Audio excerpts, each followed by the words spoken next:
आपका स्वागत है। मैं हूं ओम प्रकाश, मोटिवेशनल स्पीकर। थोड़ी एनर्जी तेज है आज बात करूंगा मिल्खा सिंह के इस वीडियो के बाद जिंदगी में फोकस कभी घटेगा नहीं। याद रखिए, सरदार मिल्खा जी रेस में तेज नहीं थे, वो भागते तेज नहीं थे, उनके सफलता के कारण था और उसके पास हर बार कोई ना कोई गोल था।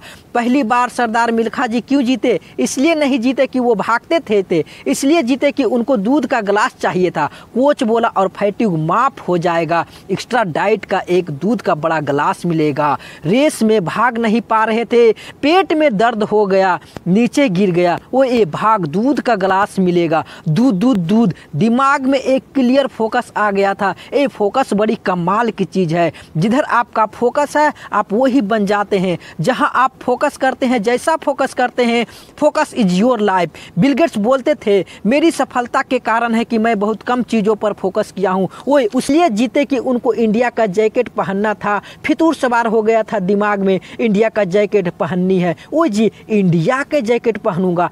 थप्पड़ खाई इस चक्कर में, बेइज्जती हुई इस चक्कर में, बाद में कई लोगों ने उनको पीटा भी, पैरों में घाव हो गया। मत भागो रेस में, लेकिन उनको चाहिए था इंडिया का जैकेट, इंडिया का जैकेट। उनको दिमाग में फितूर सवार हो गया था इंडिया का जैकेट। त्रासदी ये नहीं है कि आप कोई गोल अचीव नहीं कर पाए, आपका ज़िंदगी की त्रासदी तो ये है कि आप कोई गोल ही नहीं बना पाए। सरदार मिल्खा जी हर बार जीते क्योंकि उनके दिमाग में गोल क्लियर हो गया था। तीसरी बार फिर कब जीते रेस में, आइए जानते हैं। पाकिस्तान में हराकर आए थे रेस में, वो क्यों जीते जानते हैं? 45 पॉइंट का गोल लीक कर दे दिए थे। उनके कोच ने ऑस्ट्रेलिया में पहले ही बेइज्जती कराकर आए थे। उस हार के बाद 45 पॉइंट का गोल दिमाग में छाप ली, कोच ने कागज पर लीक कर दे दिया 45.9। गुरु नानक जी के चरणों के नीचे लिख कर रख दिया 45.9। अब कुछ नहीं दिख रहा आसपास क्या हो रहा है। पहाड़ों पर गए प्रैक्टिस करने के लिए, प्रैक्टिस का कोच ने पीट पीट कर प्रैक्टिस कराई, लेट गया नीचे, मुंह से खून निकलने लगा, भाग भाग कर उठ नहीं सकता था। सरदार सिंह का कोच ने बोला अब वापस कर मेरे को। फिर से मिल्खा जी खड़ा हुआ, भाग मिल्खा भाग। लिखो, अभी लिखो, आपसे बोल रहा हूँ, फायदे में क्यों टाइम वेस्ट कर रहे हैं? अगर आपको 45.9 नहीं क्लियर है तो मेरा क्लियर हो चुका है। आपसे पूछ रहा हूँ कैसे अरुणिमा सिन्हा माउंट एवरेस्ट पार कर गई? 8848 की हाइट उनको पार करनी थी, उसका 45.9 क्लियर था। आपका गोल क्या है? हर बार ये ऐसे ही जीते पाकिस्तान में भी, और ऐसा हरा कर आया ना। उनके मन में ये लक्ष्य था, मेरे नाम पर एक दिन देश में छुट्टी होनी चाहिए थी। अपने गर्लफ्रेंड को प्रॉमिस किया था, उनके वो गोल क्लियर हो गया था दिमाग में। पाकिस्तान में जाकर रेस हरा कर आया और ऐसा हराया फ्लाइंग सिख का नाम पड़ा। अब मिल्खा सिंह का दूसरा लेसन पकड़ते हैं, identification of distraction. Australia pre qualifying race में गया था, जानते हैं क्यों? क्योंकि ऑस्ट्रेलिया में पहली बार गया था, गोरी गोरी मेमे देखी थी, डिस्ट्रैक्ट हो गया। उसको शाम को पार्टी में ले गया और वहाँ पर जाकर गाना गाने लगा, गुलमुल गुलमुल वंडर, गुलमुल गुलमुल वंडर। पूरा म्यूजिक दिमाग में घूम गया, बियर पर बियर चले जा रहे थे। प्री क्वालिफाइंग रेस में हार गया, डिस्ट्रैक्शन पकड़ में आया उनको। एक बार डिस्ट्रैक्शन पता चला, डिस्ट्रैक्शन इज इक्वल, उनको एक बात बताया, डिस्ट्रैक्शन और direction is equal to inversely proportional. जब डायरेक्शन तेज होगा तो डिस्ट्रैक्शन खत्म हो जाएगा, जब डिस्ट्रैक्शन तेज होगा तो डायरेक्शन खत्म हो जाएगा। डिस्ट्रैक्शन हटाने के लिए क्लियर चाहिए। सरदार मिल्खा सिंह समझ गए, वो बोलने लगे। सरदार मिल्खा सिंह समझ गए ये बात कि जिसको ना बोलना है उसको ना बोलना है। पहला पॉइंट, वन मोर टाइम। उसके बाद वापस आया, उसके अपने देश के खूबसूरत देवी जी ने फिर से आई थी स्विमिंग पूल में। अब बड़ी मुस्कुराते हुए उसके पास देखा नहीं उसको क्या बोला अजी, आपकी गलती नहीं है,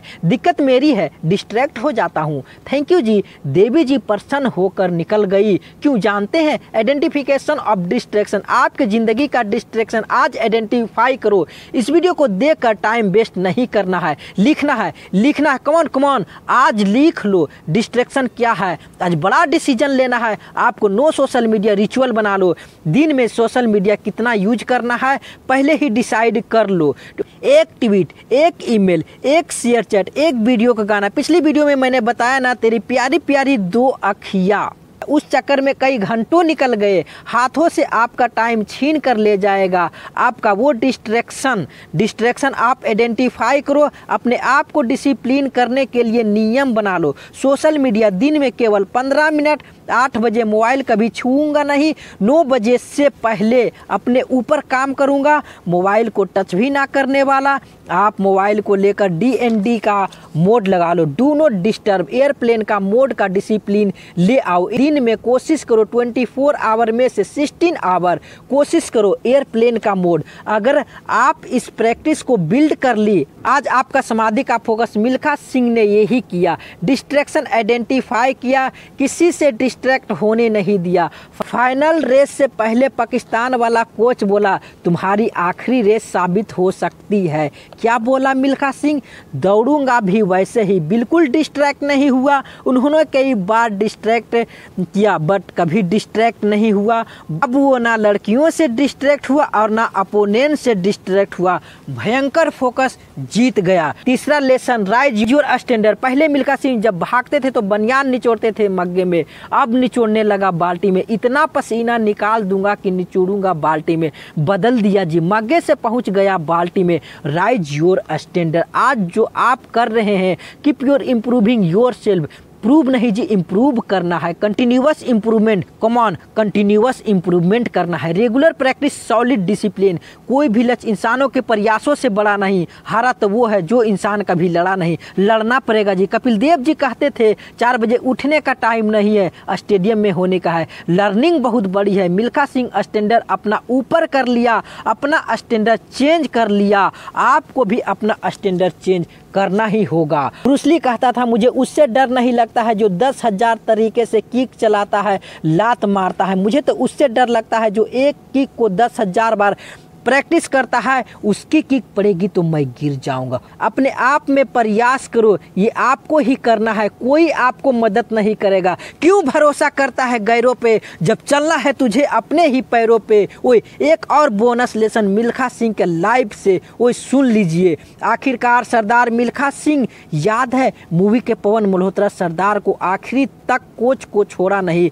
आखिरी तक उसने उस कोच को अपने साथ चलाए रखा। कोच, मॉनिटर, गाइडेंस और टीचर जिंदगी में बड़ी इंपॉर्टेंस है। हमेशा बोलते रहते थे सरदार 1918 में रेस जीत गया, लेकिन मैं अपने इस कोच को, इंडियन आर्मी को, इसने मेरे को बंदा बनाया। बड़ा इम्पोर्टेंस है जी लाइफ के अंदर। कौन से कोच, कौन से काउंसलर, कौन से टीचर जो आपको सिखाता है और जिससे आप सीखते हैं। रिक्वेस्ट करूंगा सरदार मिल्खा सिंह को, लाइफ का बड़ी इम्पोर्टेंट है। मैं चाहता हूं सरदार मिल्खा सिंह, जिसको सभी भुला चुके हैं, इस वीडियो को शेयर करो। पूरे देश में कई मिल्खा सिंह खड़े हो जाएंगे। पहला रूल, गोल चाहिए। दूसरा रूल, डिस्ट्रैक्शन हटा दो। तीसरा रूल, अपने स्टैंडर्ड को ऊपर कर लो। चौथा रूल, कोच बहुत जरूरी है जी। फिर मिलते हैं अगले वीडियो में, तब तक के लिए जय हिंद।